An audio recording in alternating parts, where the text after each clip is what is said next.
माननीय अध्यक्ष, व्यासपीठावरील मान्यवर उपस्थिती आणि माझ्या प्रिय बांधव भगिनींनो, आज मी आपल्या समोर एका अत्यंत महत्त्वपूर्ण ऐतिहासिक घटनेवर आणि दोन महान व्यक्तींच्या भेटीवर प्रकाश टाकण्यासाठी उभा आहे. ही भेट होती डॉक्टर बाबासाहेब आंबेडकर आणि भंते उर्गेन संघरक्षित यांची. जरी डॉक्टर आंबेडकरांनी महाबोधी सोसायटीला या भेटीबद्दल थेट कोणताही लेख लिहिला नसला, तरी भंते संघरक्षित यांच्या स्वतःच्या लेखनातून, विशेषतः त्यांच्या आंबेडकर अँड बुद्धिझम या ग्रंथातून, या भेटीचे आणि त्यातून घडलेल्या घटनांचे सविस्तर वर्णन मिळते. हा ग्रंथ या घटनेचा एक महत्त्वाचा पुरावा आहे. डॉक्टर बाबासाहेब आंबेडकर, एका क्रांतीचे शिल्पकार. डॉक्टर बाबासाहेब आंबेडकर हे केवळ भारताच्या संविधानाचे शिल्पकार नव्हते, तर ते एक महान समाजसुधारक, विचारवंत आणि कोट्यवधी उपेक्षित जनतेचे मुक्तिदाते होते. त्यांनी आपले जीवन समता, न्याय आणि बंधुत्वाच्या स्थापनेसाठी समर्पित केले. अस्पृश्यता आणि जातीय भेदभावाच्या दुष्टचक्राला भेदून त्यांनी दलितांना आत्मसन्मानाने जगण्याचा मार्ग दाखवला. बौद्ध धम्माकडे त्यांचा वाढता ओढा हा केवळ एक धार्मिक बदल नव्हता, तर तो एक सामाजिक क्रांतीचा आणि मानवी मूल्यांच्या पुनर्स्थापनेचा एक भाग होता. भंते उर्गेन संघरक्षित, धम्माचा जागतिक दूत. भंते उर्गेन संघरक्षित, ज्यांचे मूळ नाव डेनिस फिलिप एडवर्ड लिंगवूड होते, यांचा जन्म इंग्लंडमध्ये झाला होता. लहानपणापासूनच त्यांना आध्यात्मिकतेची ओढ होती आणि वयाच्या अवघ्या 16व्या वर्षी त्यांनी स्वतःला बौद्ध म्हणून घोषित केले. दुसऱ्या महायुद्धात ब्रिटिश सैन्यात असताना त्यांना भारतात येण्याची संधी मिळाली आणि इथेच त्यांचा बौद्ध धम्माशी अधिक गहिरा संबंध आला. त्यांनी थेरवाद, महायान आणि वज्रयान या तिन्ही परंपरांचा सखोल अभ्यास करून भिक्खू दीक्षा घेतली आणि धम्मप्रसारासाठी आपले जीवन समर्पित केले. पाश्चात्य देशांमध्ये बौद्ध धम्माचा प्रसार करण्यात त्यांचे योगदान अनमोल आहे. 1956 ची ऐतिहासिक भेट, धम्मक्रांतीचा एक महत्त्वाचा टप्पा. 1956 हे वर्ष भारतीय इतिहासात सुवर्ण अक्षरांनी कोरले गेले आहे. 14 ऑक्टोबर 1956 रोजी नागपूर येथे डॉक्टर बाबासाहेब आंबेडकरांनी आपल्या लाखो अनुयायांसह बौद्ध धम्माची दीक्षा घेतली आणि भारताच्या इतिहासात एक नवीन अध्याय सुरू केला.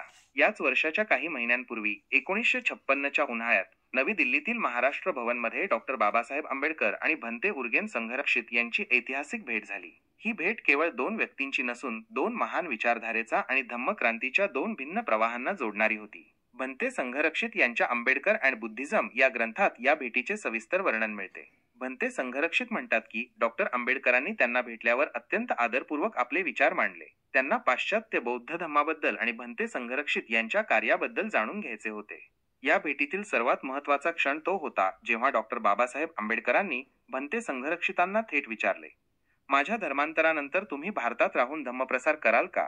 या प्रश्नामागे बाबासाहेबांची दूरदृष्टी होती. त्यांना माहिती होते की धर्मांतरानंतर नवबौद्धांना योग्य मार्गदर्शन आणि धम्मशिक्षण मिळणे किती आवश्यक आहे. त्यांना परदेशातून आलेल्या, तिन्ही परंपरांचा सखोल अभ्यास असलेल्या आणि धम्मासाठी समर्पित असलेल्या भिक्खूची आवश्यकता होती.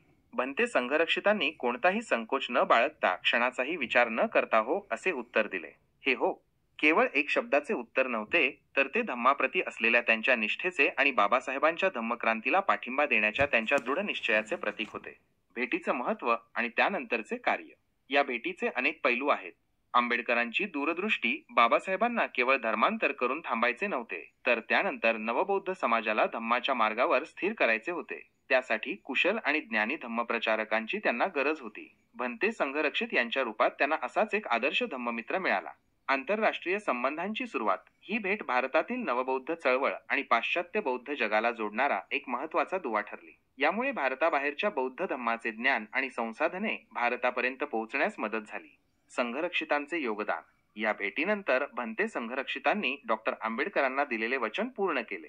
ते भारतात राहिले आणि त्यांनी महाराष्ट्र, गुजरात आणि दिल्लीसह अनेक भागांमध्ये नवबौद्ध समाजासाठी धम्मशिक्षण, अभ्यासवर्ग आणि प्रशिक्षण शिबिरे आयोजित केली. त्यांच्या प्रयत्नांमुळे हजारो नवबौद्धांना धम्माचे ज्ञान मिळाले आणि ते बौद्ध जीवनशैली आत्मसात करू शकले. आंबेडकर आणि बुद्धिझम ग्रंथाचे महत्त्व. भंते संघरक्षित यांनी लिहिलेला आंबेडकर आणि बुद्धिझम हा ग्रंथ डॉक्टर आंबेडकरांच्या बौद्ध धम्मावरील दृष्टिकोन, त्यांचे कार्य आणि त्यांच्या धम्मदीक्षेचे महत्त्व समजून घेण्यासाठी एक महत्त्वाचा संदर्भ ग्रंथ आहे. या ग्रंथातूनच त्यांच्या भेटीचे आणि त्यातील संवादाचे तपशील आपल्याला मिळतात. समारोप.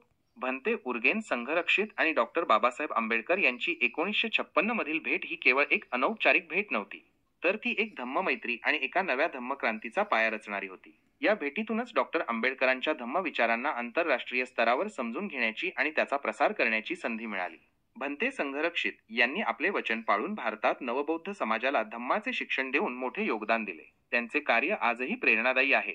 आणि ते डॉक्टर आंबेडकरांच्या धम्मक्रांतीला आंतरराष्ट्रीय स्तरावर पोहोचवण्यात एक महत्वाचा दुवा ठरले.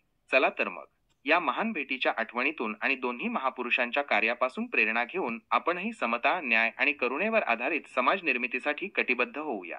जय भीम. बुद्ध शरण गच्छामी. जय भारत. जय संविधान. नमो बुद्धाय. जय भन्ते. उर्गेन संघरक्षित. जय भीम.